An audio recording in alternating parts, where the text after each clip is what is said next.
All right, hello everybody. We're just getting started here, so we're gonna give it a few minutes, give people a chance to come in. Turn on some music for you guys while I do a couple of things real quick here. Um, Hopefully you guys are having a good week. That's far we're at Tuesday now, so hopefully you guys, as I said, are having a good week.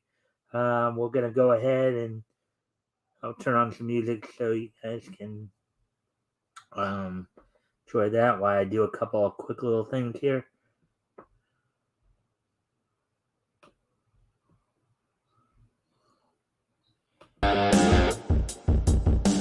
I'll be right back.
Well, I got a like, so that's a like, so that's good. Hopefully everybody's doing well tonight. We're gonna wait a few minutes to give people a chance to come in. They're dashing, they're daring, courageous and caring, faithful and friendly with stories to share. All through the forest, we sing out in chorus, marching along as the song fills the air. Gummy bears, bouncing here and there and everywhere. Find adventure that's beyond compare. They are the gummy bears. They are the gummy bears. Life is like a hurricane here in Duckburg. Space cars, lasers, aeroplane. It's a Duckburg. Might solve a mystery or rewrite history. DuckTales. Ooh, you've been waiting, I've been waiting. DuckTales. Ooh, you've been waiting, I've been waiting. DuckTales. And I'm saying how to find you. Grab onto some DuckTales. Ooh, you've been waiting, I've been waiting. DuckTales. Ooh, you've been waiting, I've been waiting. DuckTales. And a stranger out to find you. Grab onto some DuckTales. Ooh, you've been waiting, I've been waiting. DuckTales. Ooh. Alright, I'm gonna go off camera here for another moment. Gotta make a few more adjustments here. I'll put some music on. while I'm gone.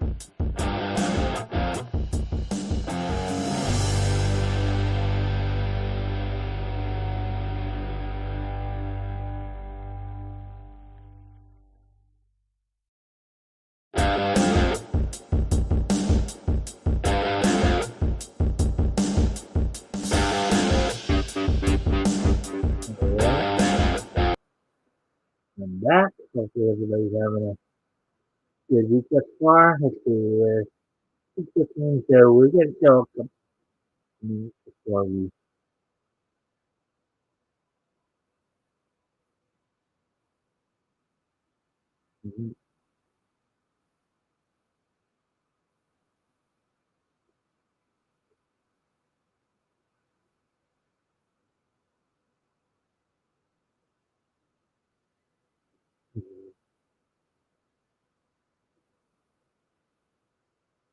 already in. We're just waiting if we'll kind of get in here before we started. On the Mesa, when the cowboys roam, everyone wanna go by the code of the West. On the Mesa, if you know you're wrong, nobody won't go by the code of the West.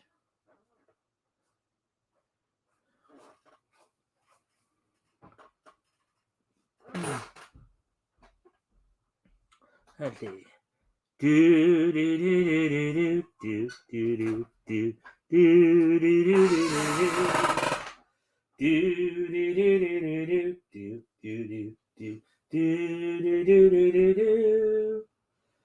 do do. Well, there goes Max on his routine mission. Will he lose or win? Four ply diaper and that safety pin. Fantastic Max. Mass Crusaders working overtime, fighting crime, fighting crime. Secret raiders who will neutralize, who evade or rise. Ultron's gonna lead the mission. Spectrum's got such supervision. Mass is a mighty power that will save the day.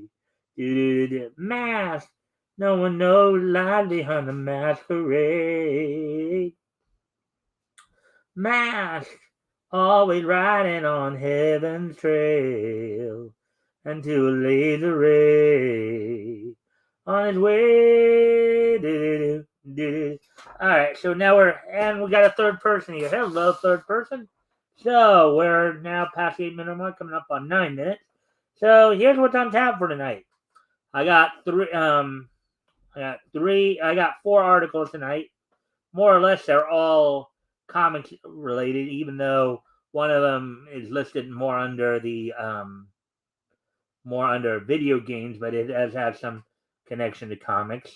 And let's see, DC Comics artist Jorge Molina responds to publisher's cartoonish edit of his Green Lantern-centric Titans United variant cover. Let's see. One of the articles we're going to look at. I know it was an article that was covered by Yellow Flash earlier, too. Sega's live-action Comic Zone film to see a jaded comic book creator team up with a queer writer of color. So we're going to look at it. It's more video games, but it also does have some tangent connection to comics. Also, we're going to look over the DC and Marvel comics releases coming up here. So we got four articles, two of them from Bounding into Comics, two of them from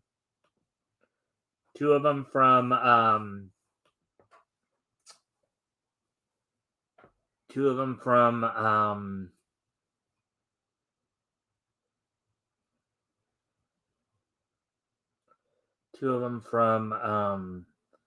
CBR. As always, guys, if anything catches your interest, or you have any questions, feel free to comment or ask, and I will do my best to answer if I can the questions, or if I have anything I can add to your commentary. Also, and if you haven't already, if you guys can like and share the stream, that would be highly appreciated. And of course, after the 4 articles, we're going to also have our wrestling roundup as it were as well. In preparation for, of course, WWE's got Clash at the Castle this weekend in Cardiff, Wales. We'll talk about the Go Home Raw and what happened there. We'll talk about we'll also talk about how leading up to Sunday's All Out pay-per-view for AEW. We'll talk about, of course, what's coming up on Dynamite tomorrow, and hit upon a lot of the major news stories that came out today. So with all that being said, why don't we go ahead and get ourselves started then?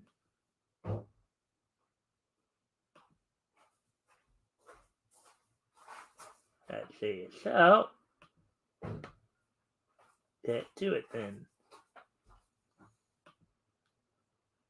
All right. So, here's the first article we're going to look at right now.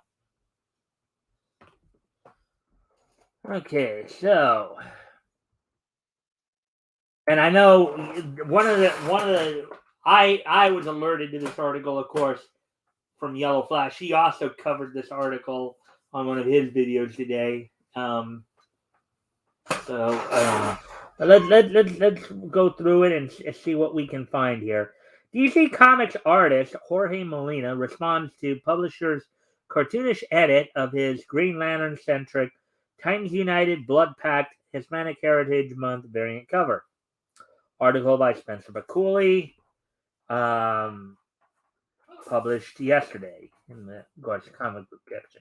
So, DC Comics artist Jorge Molina is less than thrilled with DC Comics after the publisher repurposed his shelved Hispanic Heritage Month variant cover for the upcoming Titans United Blood Pact for a sweeping tribute to a noted Mexican artist and to a cartoonish tribute to performative diversity. So, I think what they're saying there is that basically they took this guy's variant cover and decided that they were going to virtue signal with it and just totally made it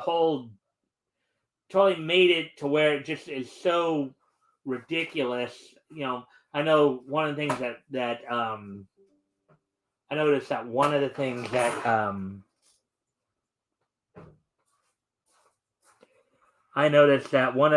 that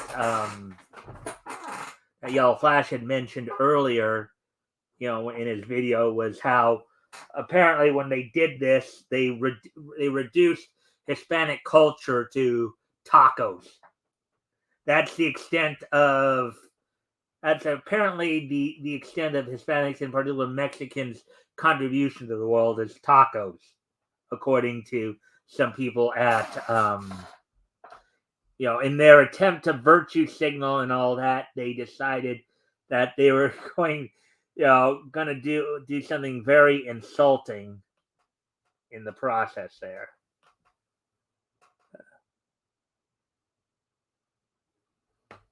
Yeah, so.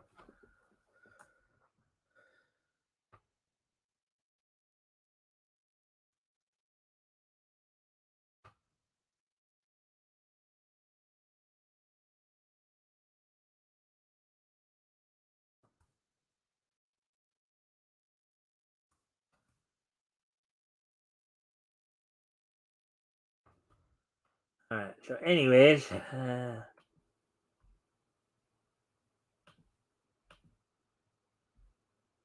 all right. Back to the article here.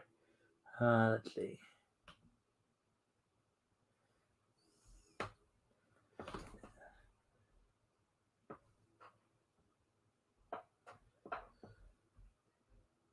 Back to the article here.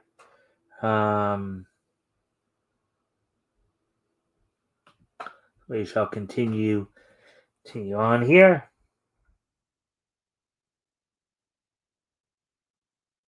Commissioned by DC Comics in tribute of September's eponymous period of cultural recognition, this year's round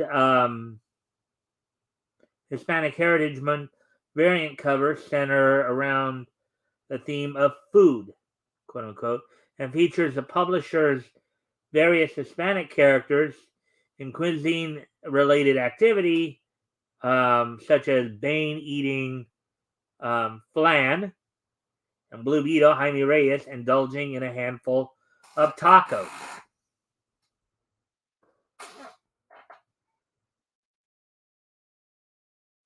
Yeah, now right there, I with his mask on and all that, it would be kind of hard, one handling that many tacos at once. Look like you got 3 or 4 tacos in his hand. I mean, seriously. Granted, it may be one of the foods that a lot of Mexicans do eat a lot of, but are you going to tell me that they sit there and eat 3 or 4 at a time? Yeah, I think it. I mean, it may even be more than that. Now that I'm thinking about it, maybe up to 6 tacos. Really? Do they eat that many in one sitting? As first revealed by the publisher back in June, the original themed variant cover featured the Green Lantern Corps' 4th Earthborn member, Kyle Rayner, standing against a construct of the coat of arms of Mexico, itself cradling a cornucopia of tamales with a flag of his ancestral nation gripped firmly in his right hand. Um,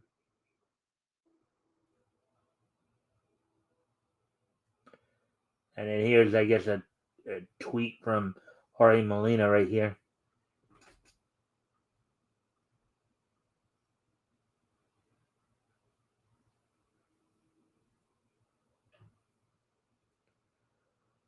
To Jorge. Okay.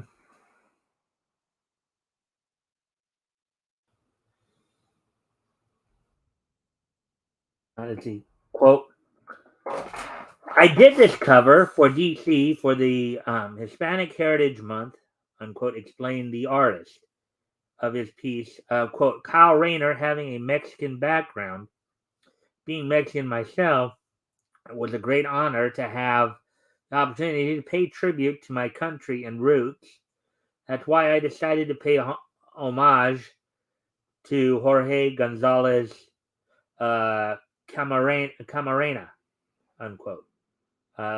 Quote, a Mexican muralist I admire. So a muralist, for those of you who may not know, is somebody who paints murals. And I think we just saw that, on the previous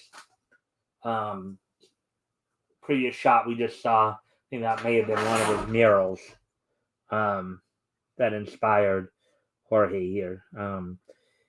He added, quote, La Patria is probably his most recognizable work.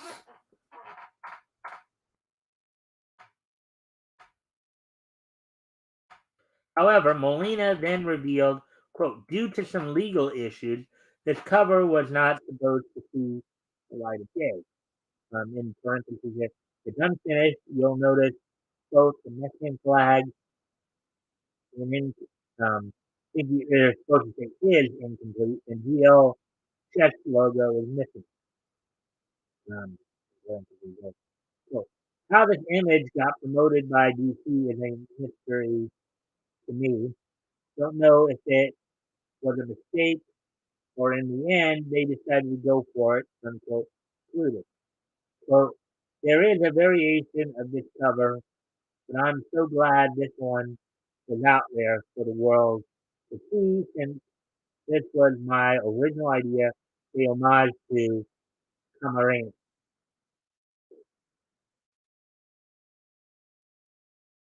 Unfortunately for Molina, it has since been confirmed that his cover promotion as part of DC's September solicits was a case of the former, and even worse, the version that did make it to print has been revealed to be an almost cartoonishly offensive edit of his original work.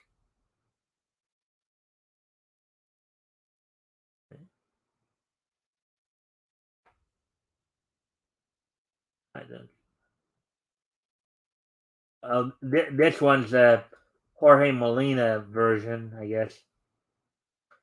Making its way to social media on the weekend of August 27th, so this past weekend, the new cover sees Rayner's grand construct replaced with a mere act of holding a bag of tamales. Oh boy. And the waving flag of Mexico swapped for a lifeless flag construct which reads quote unquote Viva Mexico. So this is probably the cover that they're talking about. That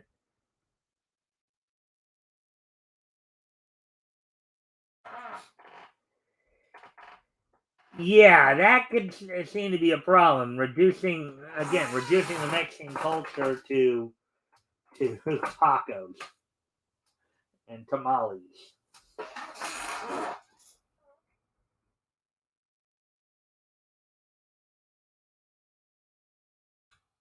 As the cover began to make the rounds across the internet, drawing criticism from fans, all the while, Molina eventually took to Twitter to offer a response, albeit brief, to the entire situation.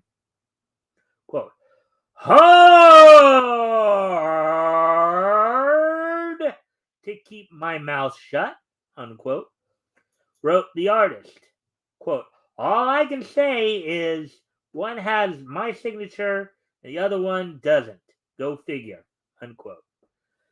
So in essence, they took his work to virtue signal, and he was not even on board with it. So, um, yeah. Titans United Blood Pack #1 hit shelves on September 20th. Which, let's see, trying to think of when that might be. So that should be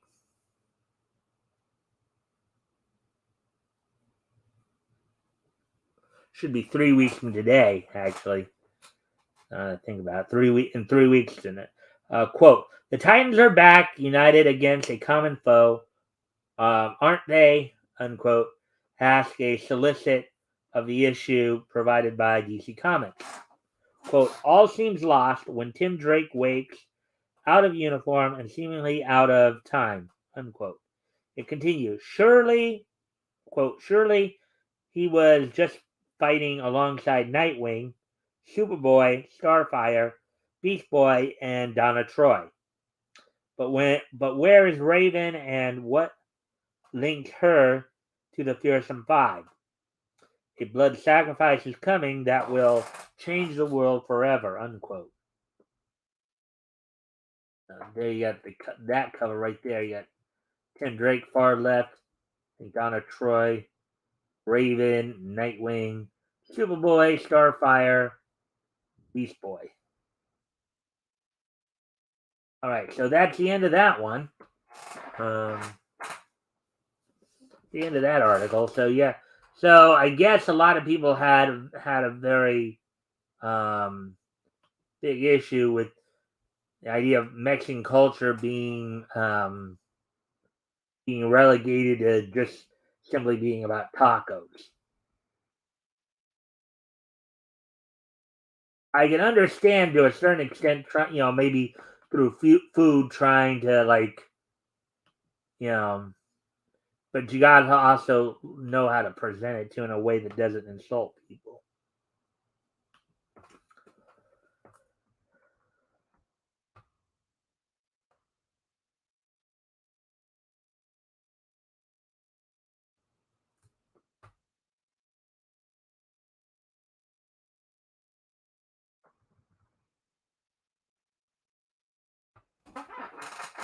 Alrighty then. So we're gonna get to our next article here.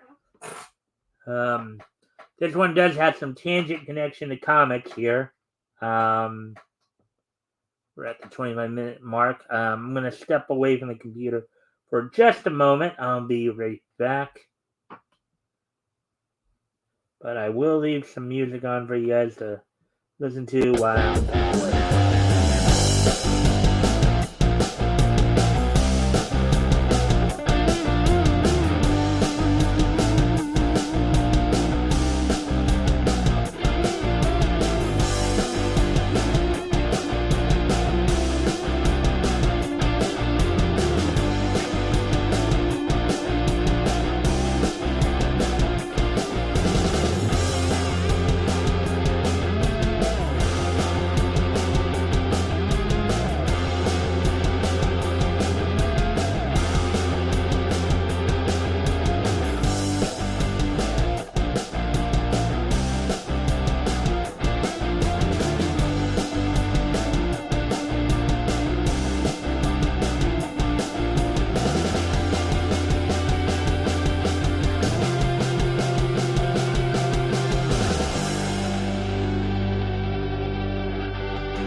All right. Anyways, we're gonna move on to the next article here. Let's see now.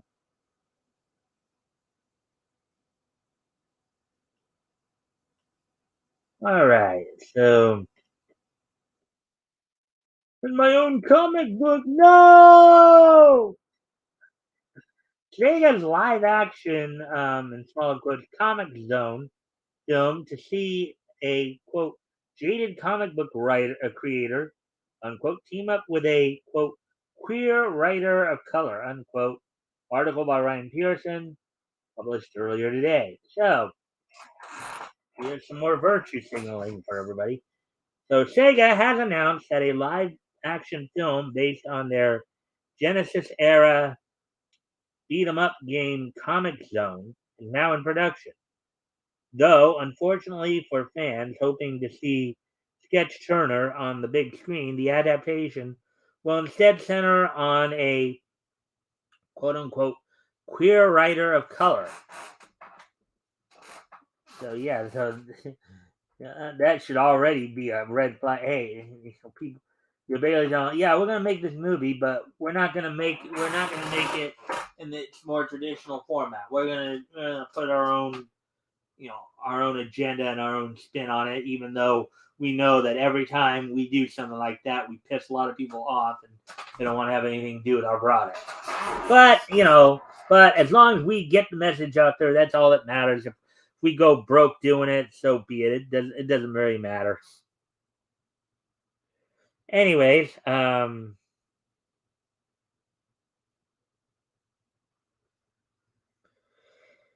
in an August 15th exclusive, The Hollywood Reporter revealed that both Comic Zone and Sega's 2000s aesthetic heavy rhythm game Space Channel 5 and Comic Zone would be receiving film adaptation courtesy of a partnership between the video game developer and Picture Start.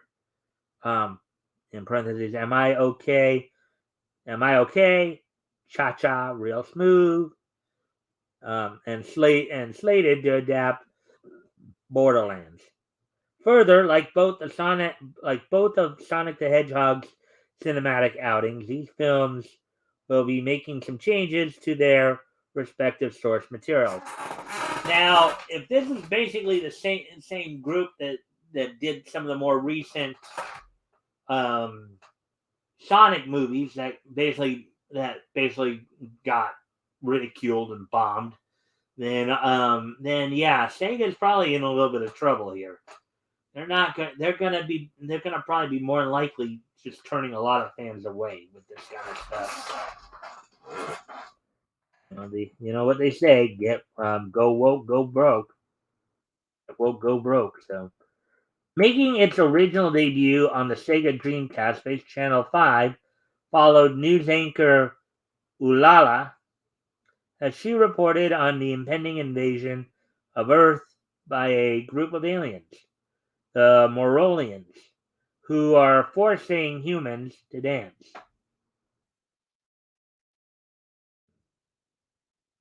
Interesting.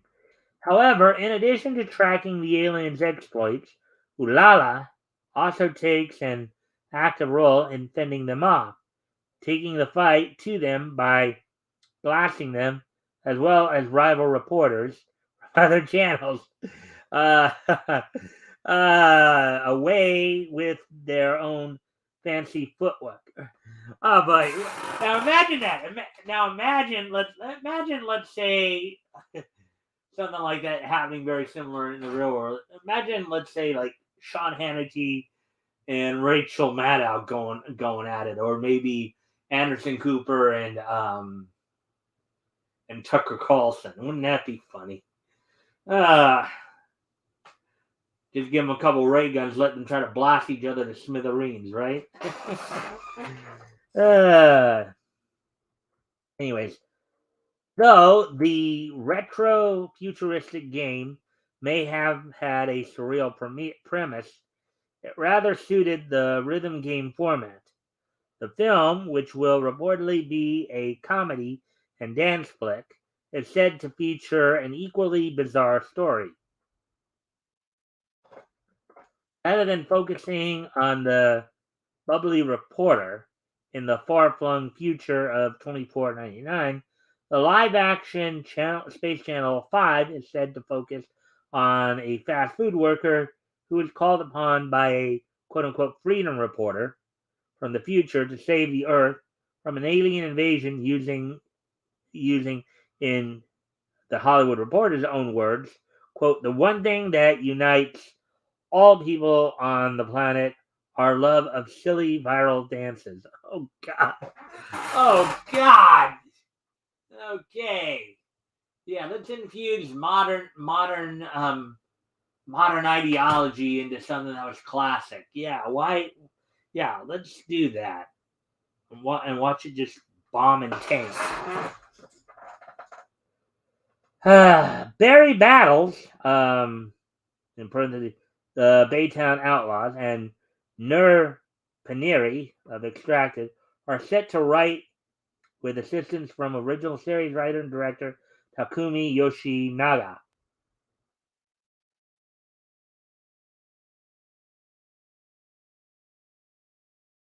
Okay.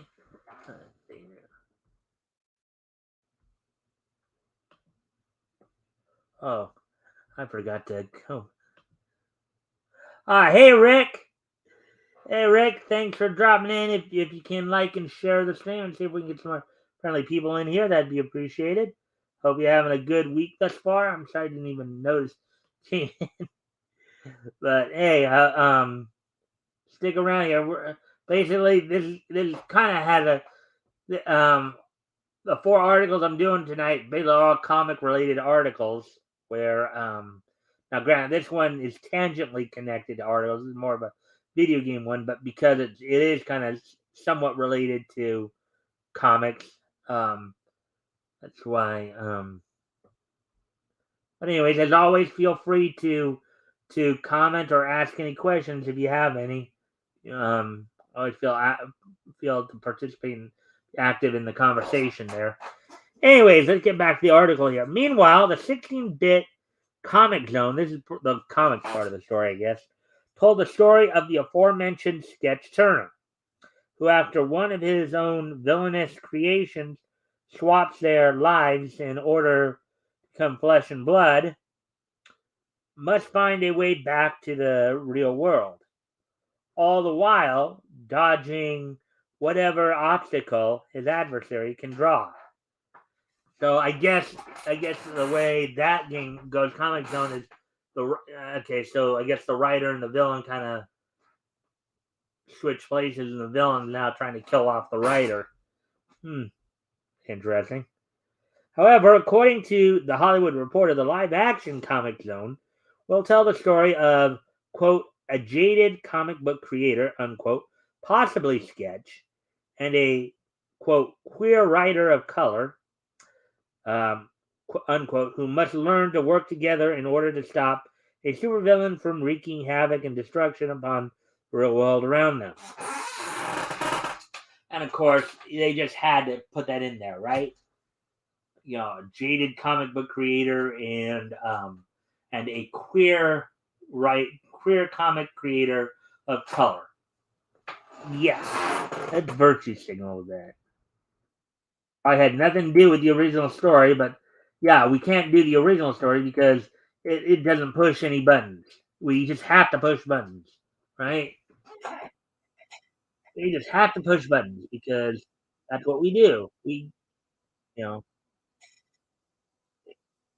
never finished, but I did play that game a couple of times back in the day. Yeah, I mean, I think these movies are based on these games that were out in the '90s, I believe. So they're pretty old games. Again, trying to push modern sensibilities onto classic stuff like this just it doesn't work. Um, though the game was based in the eponymous comic book series' first issue, the film will see the pair brought into its final issue, wherein, as described by the trade news outlet, quote, they wittedly explore the ever evolving art of storytelling itself. May Cat, um, of Young Justice, Dragons, the Nine Realms, Transformers, War for Cybertron trilogy, is attached to write Sega producer Kagase Shimomura will be involved in the production in an as of yet undisclosed capacity. I can't wait. Look at that. Look at that old 90s animation there. Game animation. 1995.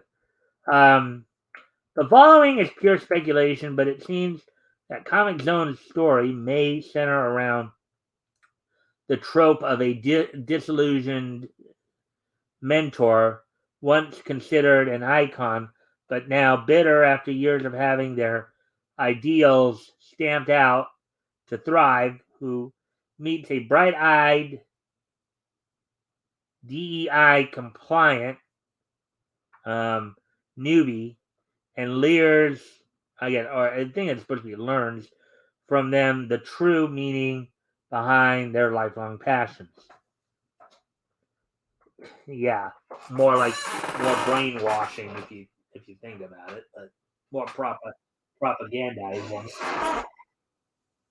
While Sega appears to be digging into its vault of IPs in search of something to use to emulate the lightning in a bottle success of their two Sonic the Hedgehog films. Well, from what I understand, those films were not as successful as people think. But if the company truly does commit to following in the footsteps of Hollywood's worst habits, their dreams may remain just that. Mhm. And there we go with that one. So there we go with that one. So now we're going to get ready to do a couple more articles from CDR, and these articles will revolve around the upcoming Marvel and DC releases. So,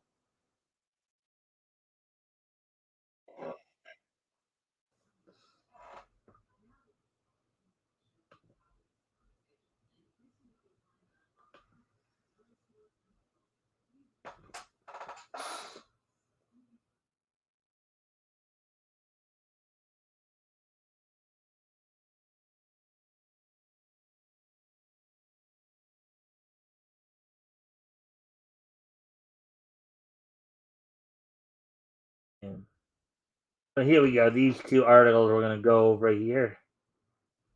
Let me see where we're at. We have a fourth person. Hello, fourth person. Hope you're having a good week thus far. Thank you for the like and share. Um, I'm going to get into some release information here. Um,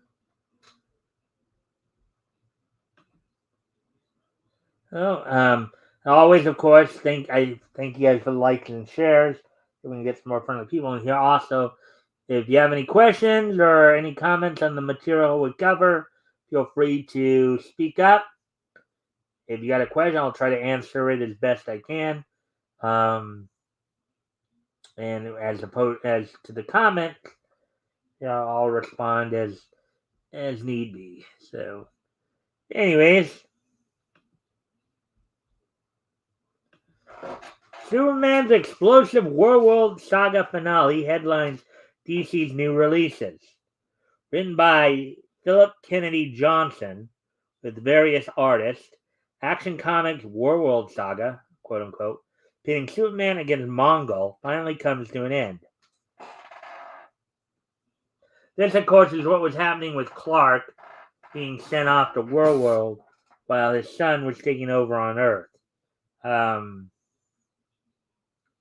Article by Sean Gribben, published a day ago. Initially, when I saw this article, it was still inside of the day. So, anyway, so Superman's War Saga, quote unquote, comes to an end alongside more than one annual issue in DC Comics new releases. Leading the week for DC is Superman War Apocalypse #1 by writer Philip Kennedy Johnson and artist Brandon Peterson, um, Will Conrad, Max Rayner. Of course, I doubt if Max is related to Kyle, but then again, maybe he named his one of his sons, or he has any sons, maybe he named his son Kyle after Kyle Rayner of the comics, for all we know. Which concludes Action Comics um, epic storyline pitting the Man of Steel and the Authority against Mongol. The quote unquote War World Saga has been officially ongoing since Action Comics number 1030 released in April 2021 and kicked off the quote unquote War World Rising arc for the title. The upcoming finale will lead directly into the quote unquote Kal-El Returns crossover for Action Comics and Superman, son of Kal-El, reuniting Superman Clark Kent with his son John. So, okay, so releasing with the one shot Superman finale and 3 annual issues for the Flash, Harley Quinn, and Wonder Girl. The Flash 2022 annual #1 by writer Jeremy Adams and artist Serge Acuna. The Scarlet Speedster, Wally West, reads a novel written by his wife, Linda Park, and discovers how she suddenly has superpowers of her own. Writer Stephanie Phillips, Harley Quinn 2022 annual #1, illustrated by George Duarte and Simone Buonfantino,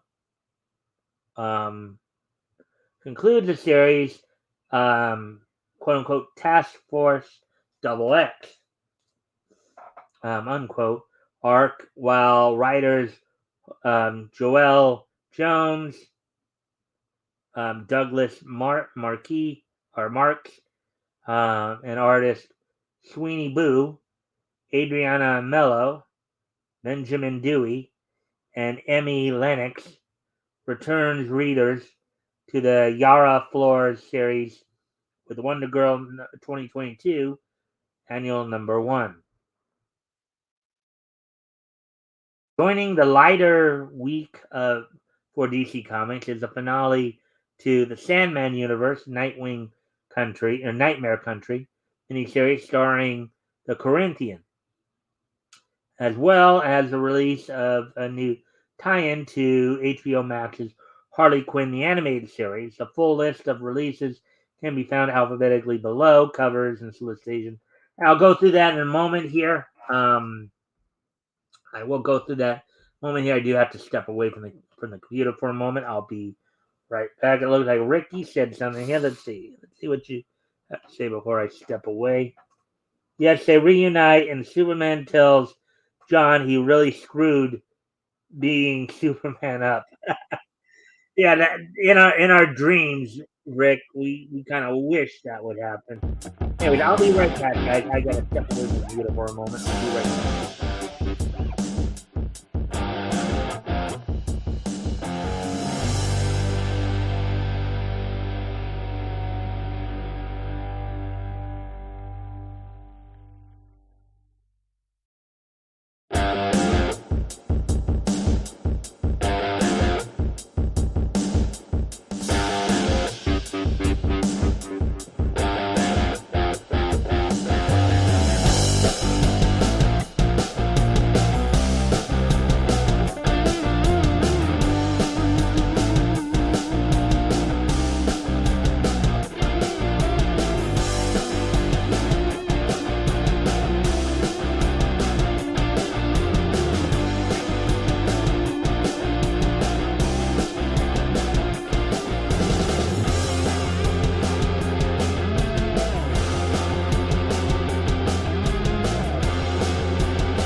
I'm back.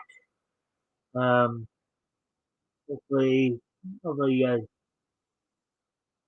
still here.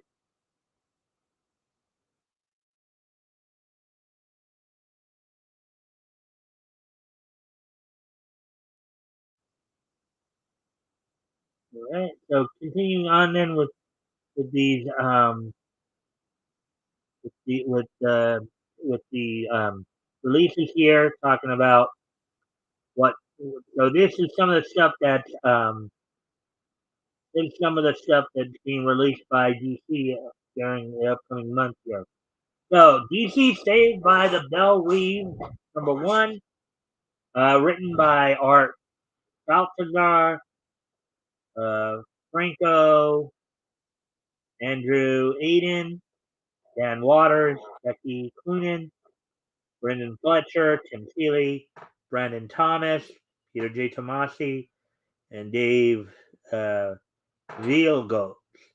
And from what I understand, I guess even Yellow Flash had some issues with Tomasi allowing some of the stuff that was going on from what we were talking about earlier with Jorge Molina's art by Art Baltazar, Nelson Daniel, Juan Ferreira, Ferreira, Carl Kerschel, Mike Norton, Scott Collins, and Craig Cermak.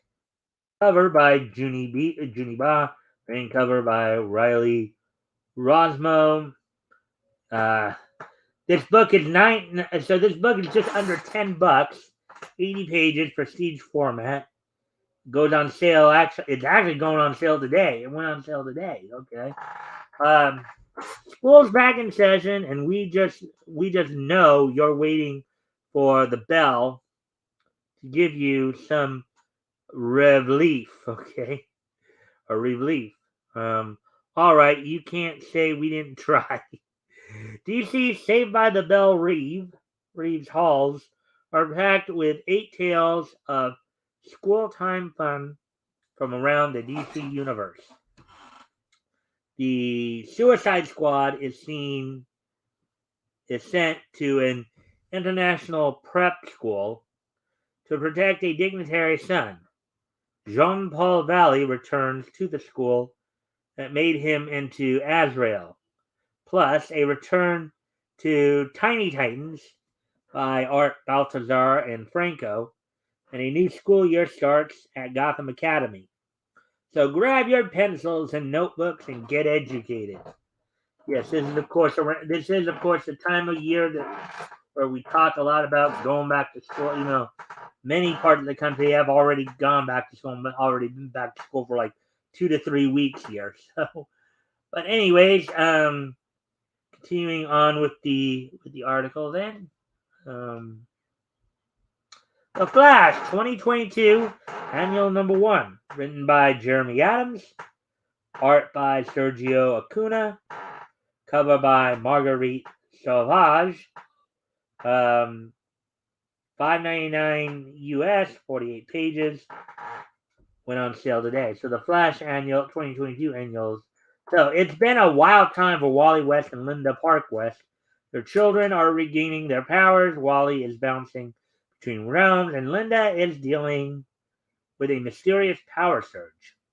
Now, as Linda begins doing research for her upcoming book, Wally comes along for some quality time, and the couple end up on an adventure neither expected. I wonder. Oh, there we go, right there.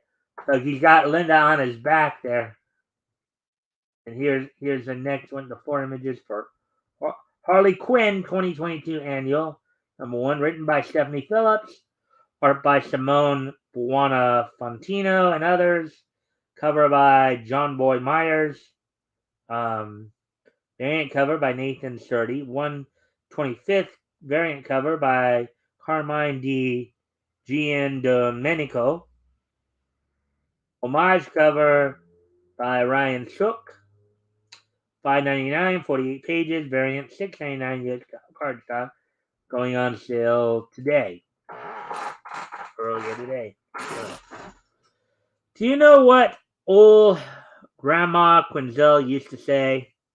Quote, live long and fight alien monsters to save Earth. That sounds like what Harley would say to the deities in Batman Beyond. Anyway, she was full of wisdom like that, and only Task Force XX can save our little blue marble from suffering a full-scale alien takeover. Not all of us are going to survive, but at least we'll look really good dying thanks to Luke Fox providing some new gear. Tune in for the final installment of Harley Quinn's Task Force XX Space Extravaganza, plus the start of a new status quo for Harley Quinn. So here are some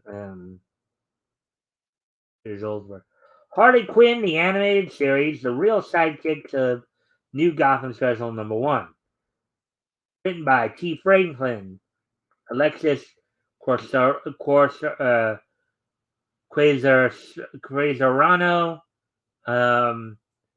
Connor Shin, Jimmy Mosqueda, and Jameson Borak.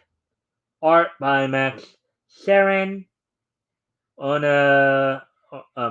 O'Neill Jones, Erica Henderson, Logan Farber, PJ Holden, and more. Cover by Max Sarin. Variant cover by Dan Hipp. 125th variant cover by Sergio Acuna. Again, just under $10, $9.99, 80 pages, prestige. On sale today. A lot of these comics seem to be going on sale today. Do I really want to get educated from DC Comics? I don't think so. Yeah, well, I mean, I'm just putting the information out there, Rick.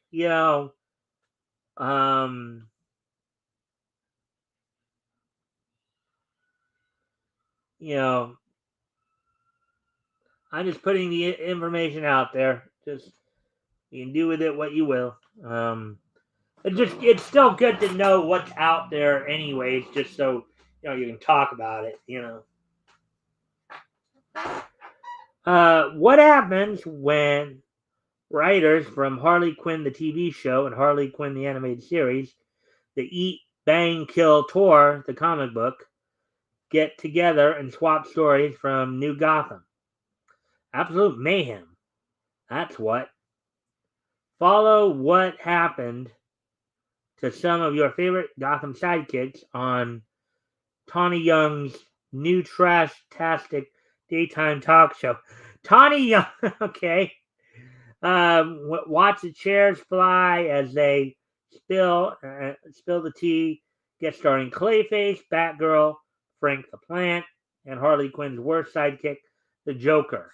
So now the Joker is Harley Quinn's sidekick. Okay. Anyways, give me a moment because I do have to make some lighting adjustments here. I'll be right back. I know I am just joking around with what it said for that one comic. Okay. Yeah. Anyways, I'll be right. I just have to step away for a moment to make some lighting adjustments here. So I'll be right back. I can talk amongst yourselves.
All right, so we're at the hour mark here, and I'm in Southern California, so we still got a bit of sunshine left, but it is starting to get to the point where I can turn on the lights a little earlier than I was before. But anyways, getting back to the article here, the Sandman universe, and as always, guys, if you haven't already, you guys would like to share this thing so we can get more other people in here, that'd be appreciated. Also, if you guys have any comments or questions, um, if you have any questions, I'll try to answer them as best I can. If you have any comments, they're always welcome.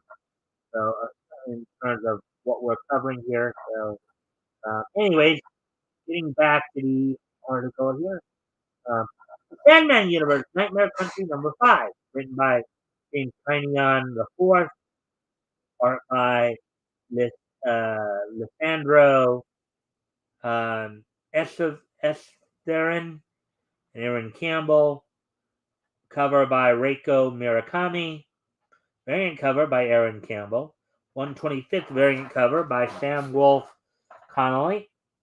It's $3.99 US, 32 pages, variant $4.99 US stock, card stock. Going on sale today. So when Madison Flynn first crossed paths with the Corinthians, so let's go back up. I'm guessing those are probably the covers for Sandman Universe Nightmare Country. So when Madison Flynn first crossed paths with the Corinthian and saw his true nature, she reacted with astonishment and wonder, not fear. Across all his lifetimes, she was one of the only living things to ever see him that way. And now she will learn what a terrible mistake that was.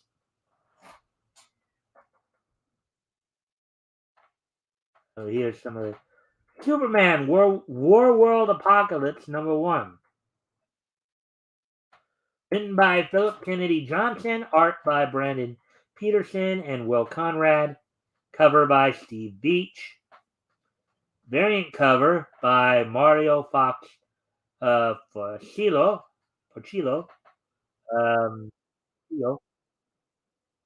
125th foil variant cover by Michael Janin. Distress variant cover by Steve Beach. $6.99 US, 56 pages, one shot. Variant $7.99 US card stock. Going on sale today. So it has all led to this final battle between Superman and Mongol, and between the Authority and Mongol's unmade champion. Identity of the hooded stranger has been revealed, uncovering a shocking betrayal that threatens to crush Superman's rebellion forever. But as the fate of Warworld relies on Superman, the last chance to return his powers now lies with Natasha and John Henry Irons. From his visionary creative team of Philip Kennedy Johnson, Brandon Peterson, and Will Conrad, empires fall and rise, and the fourth world is reborn in this jaw-dropping final chapter. Here's some covers from Wonder Girl 2022 Annual #1, written by Joelle Jones, art by Adriana Mello, Sweeney Boo, Jill Thompson, and Emmy Lennox, cover by Joelle Jones, variant cover by Chris Wildgoose, 125th variant cover W. Scott Forbes, $5.99, 48 pages, variant $6.99, US card stock, on sale today. After an unforgettable first visit to Themyscira, see Trial of the Amazons in parentheses, Yara Flor has been crowned Wonder Girl, and her Esquisita tribe accepted into the Amazon sisterhood. So what now? The jungles of Brazil beckon our heroes home, just in time for some new adventures. You won't want to miss this oversized issue packed with never-before-seen stories about the mysterious new tribe and their most famous member. All these issues go on sale August. They were saying on sale the 29th, which is yesterday from DC Comics, but the release themselves were saying the 30th. Go figure. So, anyways, there's that one, and then now we're gonna go through some Marvel stuff. The Marvel releases coming out here.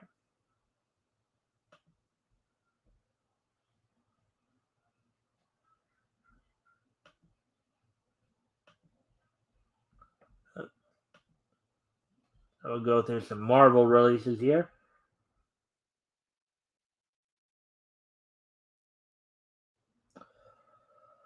All right, so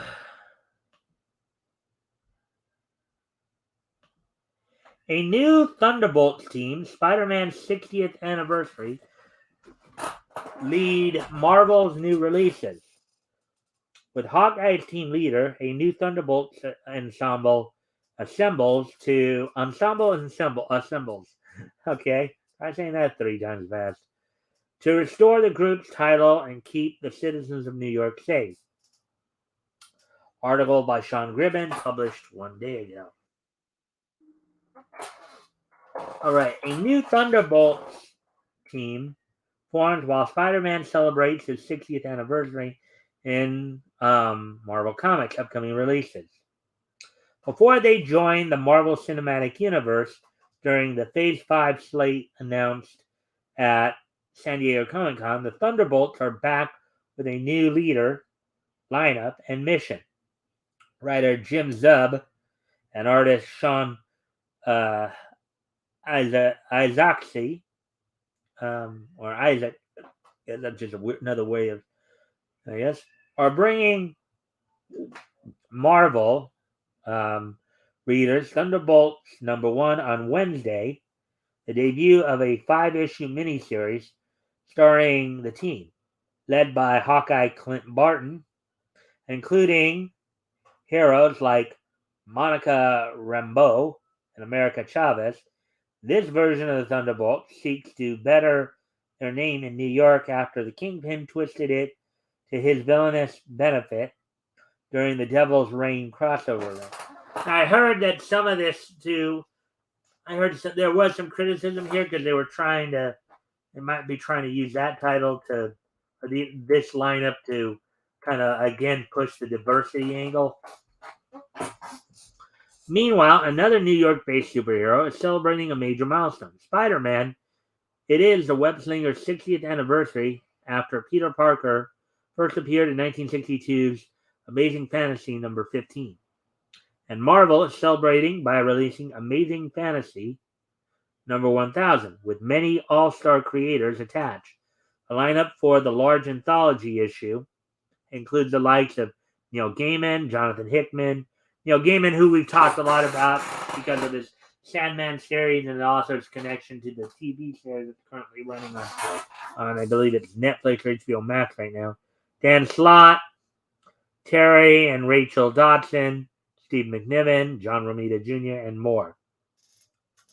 Aside from the anniversary issue in Thunderbolts, it is also a week of finales for Marvel. Deadpool, Bad Blood, Moon Knight, Black, White, and Blood, and Iron Fist all come to a close this week. The full list of Marvel releases can be found alphabetically below, covers and solicitations included.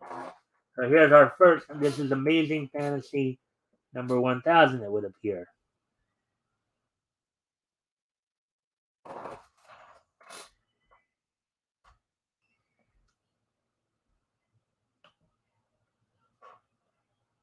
Okay.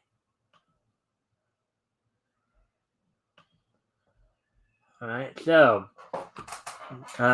Neil Gaiman, Armando Iannucci, Jonathan Hickman, Dan Slott, Ho Chi Anderson, Kurt Busiek, Anthony Falcone, Rainbow Rowell, and more are the writers.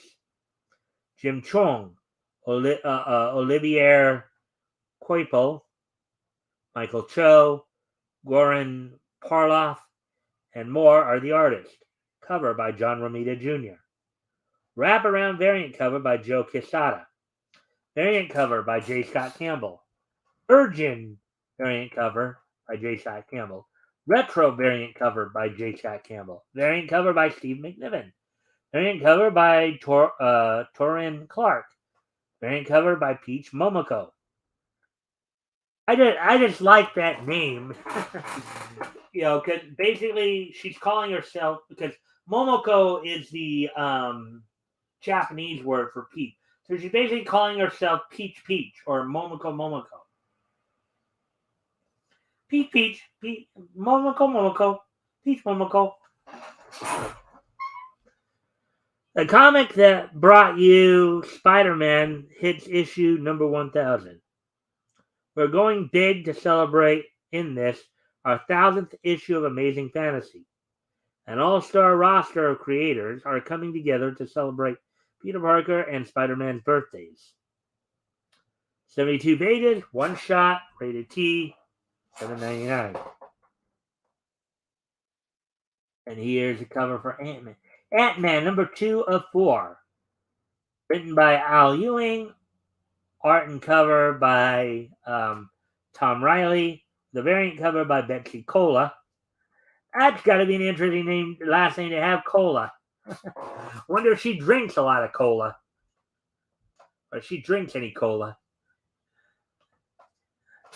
Hey, Jason, what's your favorite Tory bird? I don't really have one, Jason. I don't think I have one. So.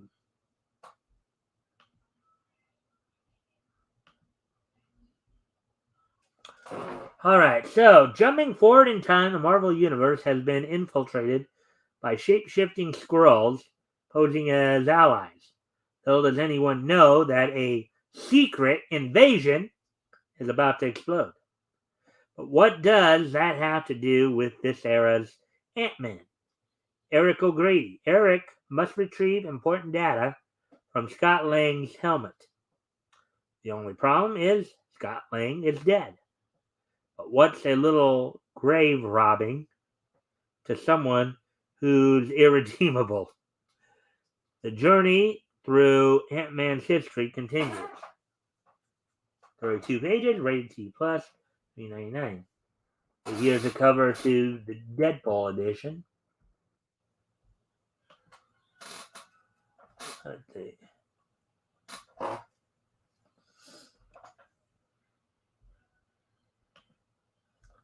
Alright, so getting ready to move on. Deadpool Bad Blood number 4. Written, I believe, by Rob Liefeld, Chris Sims, and Chad Bowers did the writing. Rob Liefeld did the art and the cover. The secret history of Thumper has been revealed. But now that Wade Wilson knows the massive masked man's motivations, not to mention his startling true identity, what does that mean for Deadpool? Plus, whose side is Garrison Kane on, anyway? And why is Wade suddenly trading blows and bullets with Domino? Isn't she supposed to be his ally on this crazy caper? Prepare to experience the explosive finale of Rob Liefeld's ultimate Deadpool story. 32 pages. Parental advisory. 99. So here are some covers to the next one. Zero War here. Fortnite X Marvel. Zero War number 4 of 5. Christos Gage and Donald Mustard as writers. Sergio Davila with the art. Cover by Lenil Francis Yu. Variant cover by Jen Bartel. Variant cover by Stephanie Hans. Variant cover by Kyle Gu. Variant cover by Phil Noto. Variant cover by Ron Lim. So, the most dangerous person in the Marvel Universe has thrown in with some of the most dangerous people in the Fortnite universe. But what does Doom really want? And how far will he go to get it? Each first print issue contains a redeemable code to unlock a bonus digital cosmetic in Fortnite. The issue for detail. So, so this, I know that I think one of the things Yellow Flash was saying that this is going to probably be the title where people are going to buy it more to get the code than anything else. They're not even going to bother reading the book. So this book for itself, only people are going to want the code for the Fortnite game.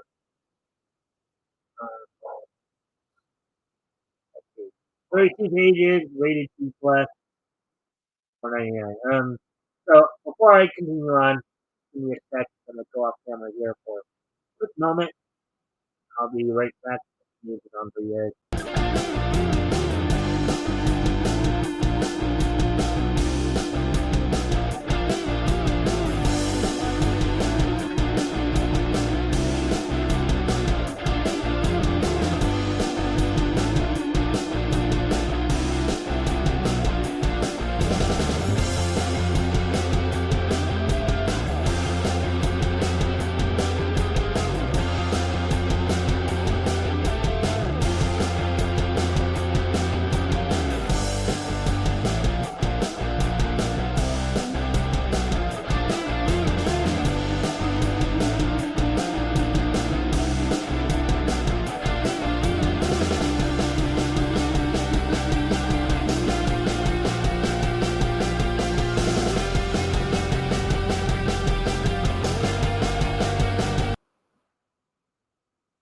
All right. Anyways, getting back to the article here.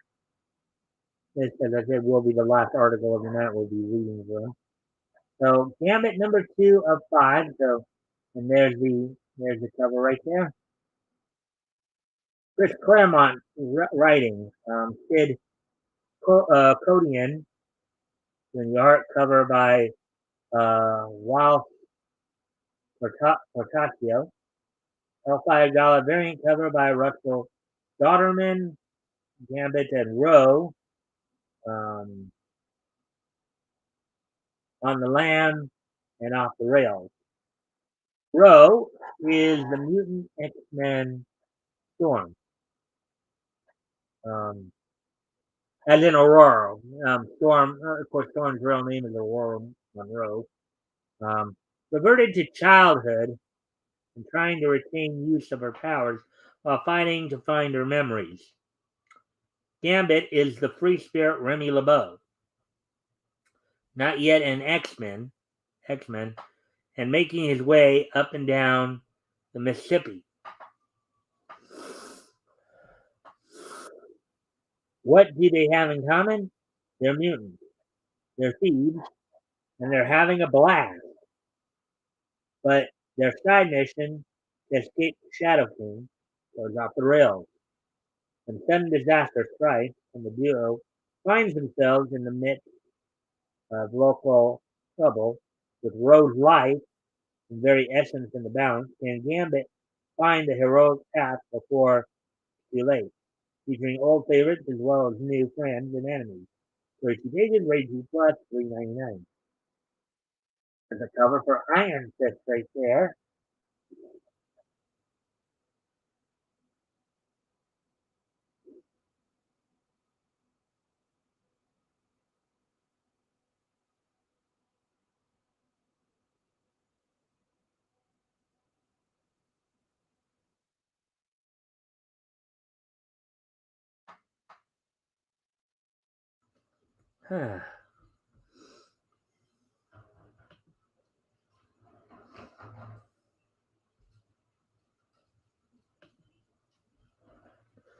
Iron Fist, number 5 of 5. Alyssa Wong writing. Michael Eag doing the art. Cover by Lainil Francis Yu.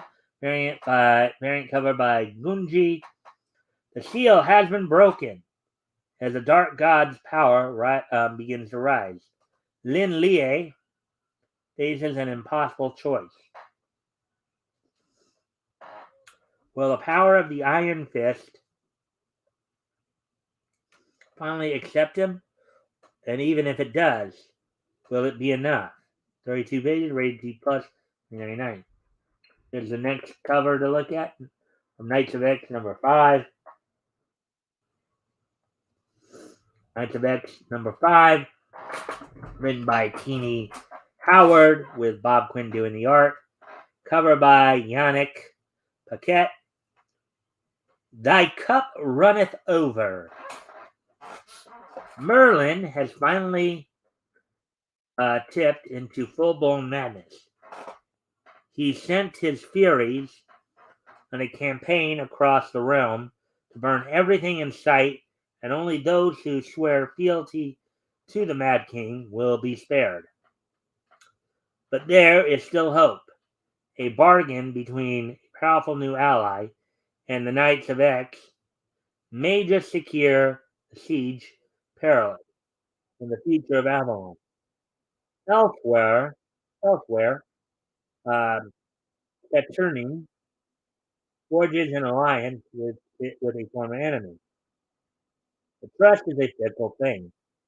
Will these new allegiances bring triumph or ruin for the mutants of Otherworld? So if you dated, rate to plus 399. There's the next cover for Mech Strike Monster Hunters number 3 of 5.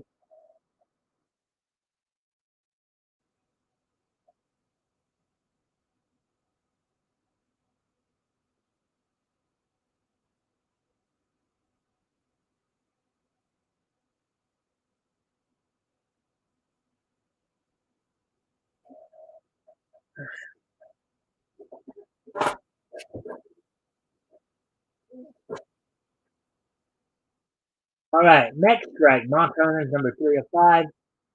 Christos Gage writing, Paco Diaz with art, cover by EJ Stu, main cover by Rico with a 1 and a 0 in his name. It's monstrous mayhem when Loki unleashes the legendary Kraken upon the armored Avengers. And even if they manage to survive, the heroes still have to deal with Doctor Doom, Venom, and the monsterized version of one of Marvel's biggest and baddest villains. You won't believe the final page reveal. Here's some covers for the next one. This one's from Moon Knight. Moon Knight, Black, White, and Blood, number 4 of 4. Christopher Cantwell, Nadia Shamas, Paul Azaceta writing, Alex Lins, Dante Bastianoni, Paul Azaceta doing the art, cover by Rod Race, variant cover by Alexander Lozano. The final hallucinatory issue of this hard-hitting series explores Moon Knight's psyche in haunting black, white, and red. Moon Knight's greatest battle is with himself, a story by Christopher Cantwell and Alex Lins, Nadia Shamas, and Dante Bastianoni pit Khonshu's avatar against a rival god, and Paul Azaceta gives us a cat's eye view of the life of Marvel's Nocturnal Avenger. 40 pages, parental advisory, $4.99. And there's a cover for Star Wars Obi-Wan. Star Wars Obi-Wan Kenobi, number 4 of 5. Christopher Cantwell writing. Madabek Musa Bekoff doing the art. Phil Noto on cover. Variant cover by Terry Dodson. Choose Your Destiny variant. Cover by Chris Sprouse.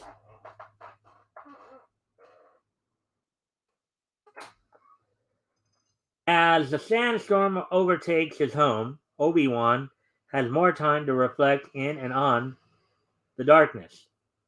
He looks back on a time when he and Anakin Skywalker were pulled off the front lines of the Clone Wars to confront a lost soul from Kenobi's wartime past.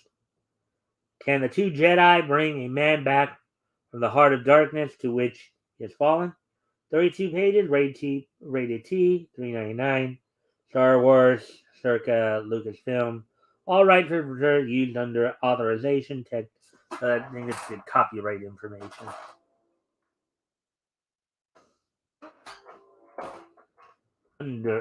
Thunderbolts, number 1 of 5. Those are the covers. I want you for the Thunderbolts, says Hawkeye right there. Down with Fisk. Oh, and this is the cover on the far right, I think, is the one a lot of people were talking about.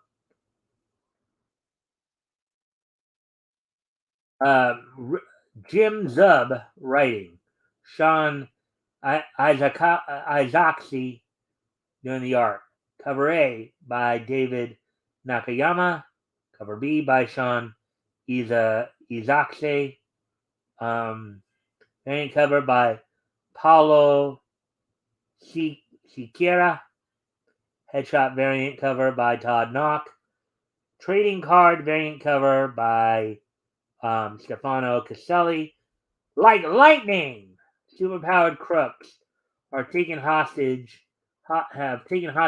in Staten Island. A dimensional rift tears open in Chinatown. Monsters running amok at the Met. Call in the thunder. New York City's finest are here to save the day. Hawkeye, Spectrum, America Chavez, Powerman, Persuasion, and Guts and Glory. You know them, you love them, and they're Thunderbolts. Oh yeah, I believe this is the one that they were talking about, where they were once again trying to virtue signal diversity. In the aftermath of Devil's Reign, the Big Apple has big problems, and it's up to a new group of Thunderbolts to turn things around. But when Clint Barton gets tasked with heading up this team, and proving they can go toe-to-toe with anything the Marvel Universe can throw at them, the first opponent he's going to have to face is himself. 40 pages, rated T, $4.99. There's another Thunderbolt book here. Thunderbolt Marvel Tales number 1.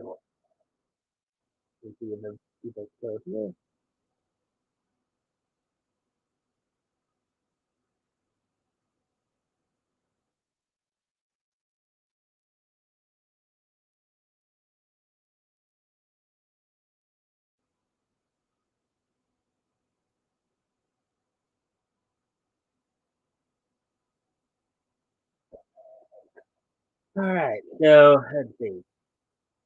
Kurt Busiek and Peter David doing the writing. Mark Bagley and Mike Diodato Jr. doing the art. All new cover by Mark Bagley. Version variant cover by Mark Bagley.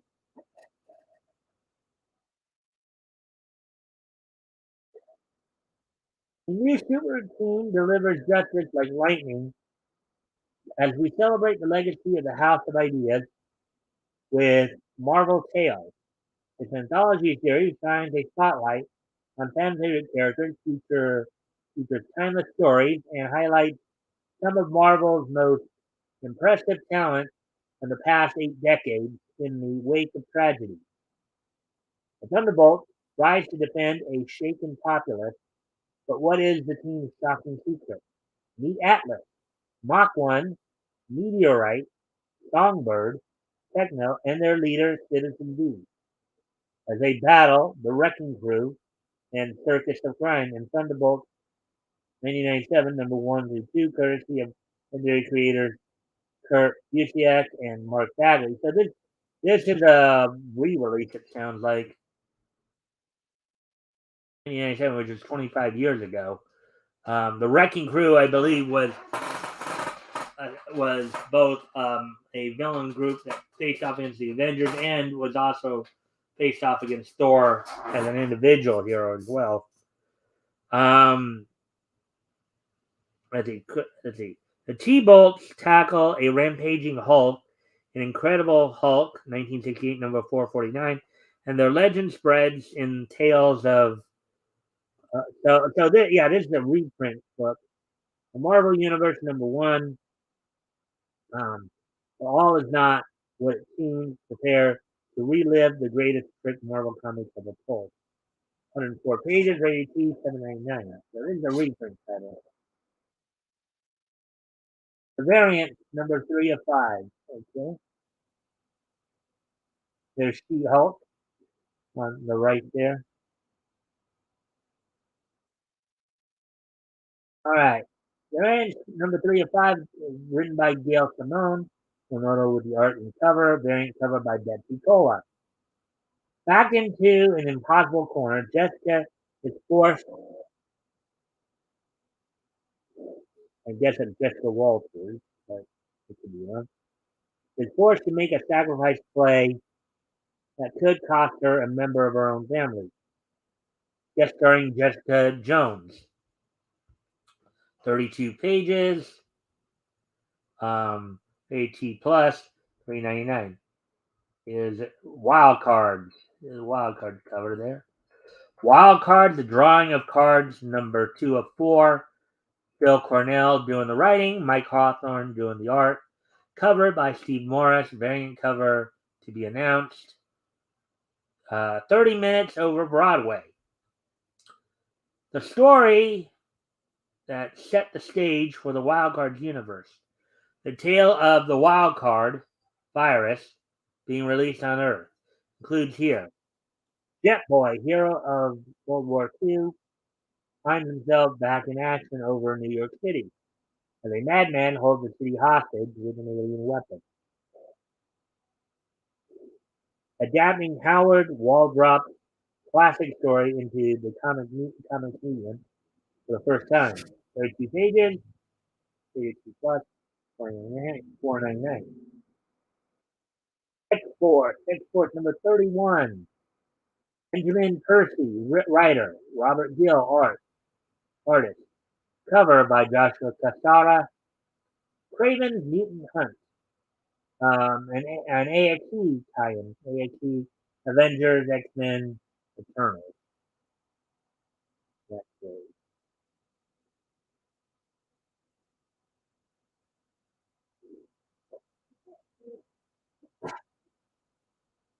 Let's see. Mutants have staked their claim as the dominant species. That just means it's time for Kraven to prove once more he's the apex predator. Benjamin Percy's saga continues with a Kraven tale unlike any other, sure to reverberate for decades. 32 pages, parental advisory, $3.99.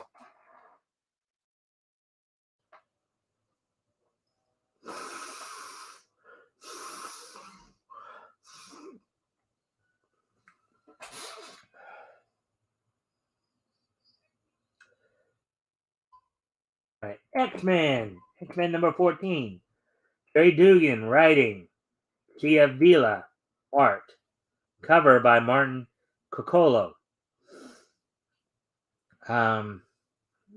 Excuse me one more time. I'm going to go off camera here for a moment. I'll be right back.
Alrighty then. So get back to the article here. Finish up here.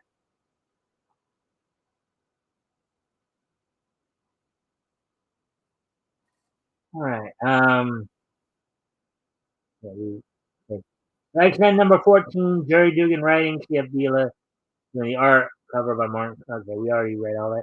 Trading card variant cover by Russell Dodderman. Beyond Amazing Spider-Man variant cover by John Romita Jr. Was Cyclops right? An AXE tie-in. Are any of the X-Men right? Only one can judge them, and the day of judgment is here. For good or ill, the newest team of X-Men must face the truth about themselves. 32 pages, rated 2 plus, $3.99. All these issues go until August 31st tomorrow. So tomorrow, all these titles we just went through will be going on sale. So that's all for the articles tonight. Um, we'll do, of course, wrestling roundup and then this day in each history. Um, so just going to go through some briefly, some WWE news and AEW news. I want to remind myself of some things here.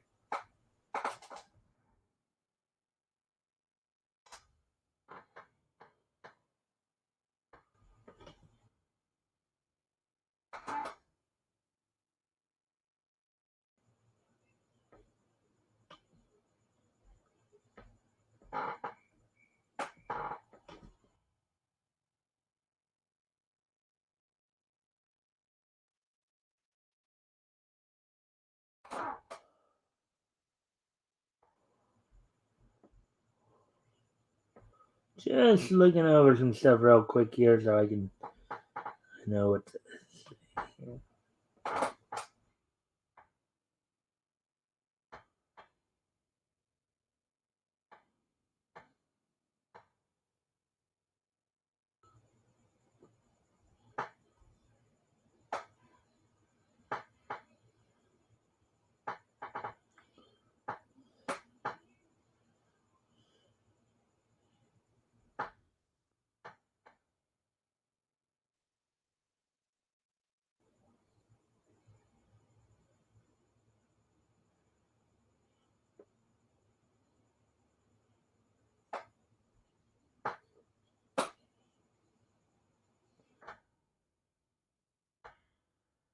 Alrighty then. So basically some news coming in. Last night, of course, was Go Home Raw before the upcoming this weekend's Clash at the Clash at the Castle in Cardiff, Wales. This Friday's SmackDown it was already taped, so prior to this, so they didn't want to make sure they didn't have any travel issues heading over there. But on Raw last night, of course, the women's tag team championships were crowned as Aaliyah and Raquel Rodriguez won the titles, albeit many people were very critical of it in that one of the things they're trying to do is they're trying to push Raquel as the major powerhouse. A lot of people were saying it was a repeat of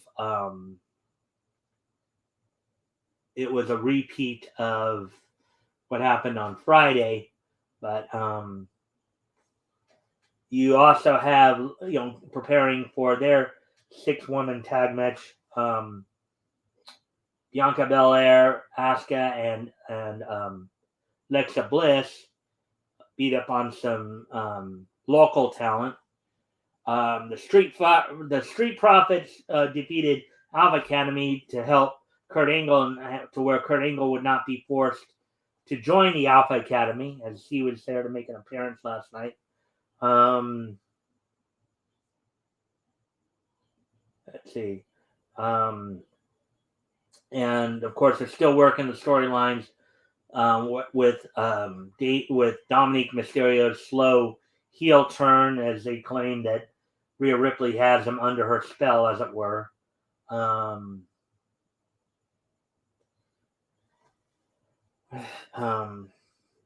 So, and then some other news coming out of WWE. So apparently WWE may be looking to bring Braun Strowman back.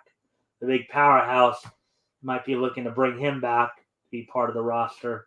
And all this, of course, leading up into this weekend's Clash of the Castle. I say, main event, seeing Roman Reigns defending the unified titles against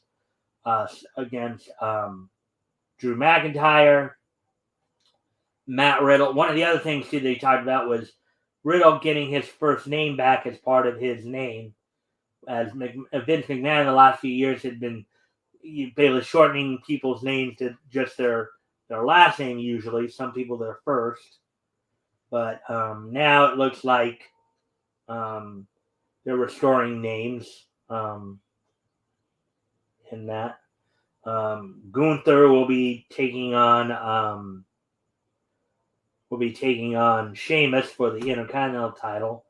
You also have the women's title up for grabs. Liv Morgan will be defending against Shayna Baszler this weekend. So a lot of this is being set up for this weekend in Cardiff, Wales. So this Saturday in Cardiff, Wales will be Clash at the Castle, promoted by the WWE. Now on to some AEW news, as this Sunday, of course, is All Out, in which they will be leading up into that.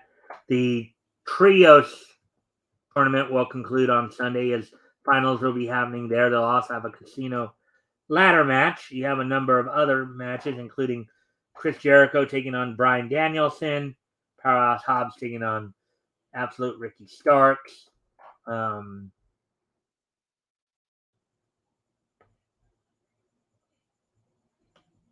Let's see. You also will have the crowning of an interim women's champion, as Thunder Rosa has apparently been injured. But some people are saying they're just using this as a way to chill some heat on her from Jamie Hayter. Now, in the lead, of course, in the lead up to All Out, we have a couple of live events coming up.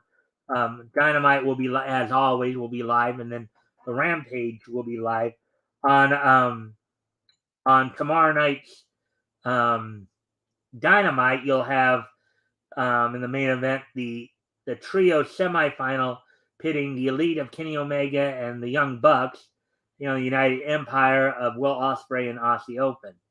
Also have a tag match between the participants of the interim women's world title match, four-way, in which Karu Shida and Toni Storm will be teaming up to take on Dr. Britt Baker, DMD, and Jamie Hayter. And then, of course, Bryan Danielson will look to neutralize Jake Hager, as Jake Hager has been getting involved in Danielson's business and some of his matches and some of his dealings with Chris Jericho.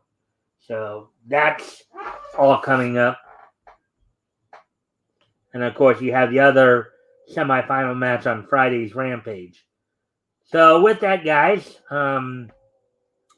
do have one more thing to go before we close out for the night here, as today being Tuesday, August the 30th, 2022. Let's take a look back at this day in Neat's history. We got a couple of oldies but goodies here. With that, let's first go up. First off, we're gonna head back to 1947, 75 years ago today, as on this date in 1947, 75 years ago today, the Hanna-Barbera's directed, MGM produced A Mouse in the House, premiered on this date back in 1947, today being August 30th, where in the cartoon, Tom and Butch compete against each other to catch Jerry on Mammy Two Shoes orders. But she ends up kicking out all 3 animals. So she's wanting to get rid of the mouse and then the cats, but she ends up kicking them. Now, a note here, of course, Mammy Two Shoes was a character used in many cartoons that today would not be considered appropriate. It's a bit of a racial stereotype. And as noted here, rarely seen on Cartoon Network and Boomerang due to perceived racial abuse occurring in the end. Now, I don't know. I haven't seen that particular cartoon in a while. So, I don't know what they mean by, but while Cartoon Network and Boomerang probably didn't show it, I know that MeTV has MGM library. I don't know if they'd show it either. But yeah, so 75 years ago today, A Mouse in the House, from MGM, directed, of course, by Hanna-Barbera before they went on to start their own production company. Premiered on this date back in 1947, 75 years ago today. And finally,